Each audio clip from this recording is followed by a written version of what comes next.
மாநகராட்சிக்குட்பட்ட 29வது வார்டு பகுதியில் மண்டல தலைவர் கலைச்செல்வி தலைமையில் பகுதி சபா கூட்டம் நடைபெற்றது. தமிழ்நாடு முதலமைச்சர் மு.க.ஸ்டாலின் ஆணைக்கிணங்க தூத்துக்குடி திமுக வடக்கு மாவட்ட செயலாளரும் சமூக நலன் மற்றும் மகளிர் உரிமைத்துறை அமைச்சருமான கீதா ஜீவன் வழிகாட்டுதலின்படி மாநகராட்சி மேயர் ஜெகன் பெரியசாமி கண்காணிப்பில் மாநகராட்சிக்கு உட்பட்ட 29வது வார்டு அண்ணா பேருந்து நிலையத்தில் பகுதி சபா கூட்டம் நடைபெற்றது. கூட்டத்திற்கு கிழக்கு மண்டல தலைவர் கலைச்செல்வி தலைமை வகித்தார். உதவி ஆணையர் வெங்கட்ராமன் முன்னிலை வகித்தார். கூட்டத்தில் நீதிமன்ற உத்தரவுப்படி தூத்துக்குடி அண்ணா பேருந்து நிலையத்திற்கு வரும் அனைத்து பேருந்துகளும் உள்ளே வந்து செல்வதில்லை. இதனால் பயணிகள் மிகுந்த சிரமத்துக்குள்ளாகின்றனர்.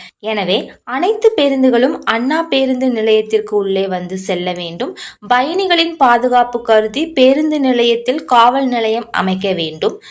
பேருந்து நிலையத்தில் ஏற்கனவே செயல்பட்ட அஞ்சல் அலுவலகத்தை மீண்டும் திறக்க வேண்டும் என சமூக ஆர்வலர் கல்யாண சுந்தரம் கோரிக்கை மனு அளித்தார்.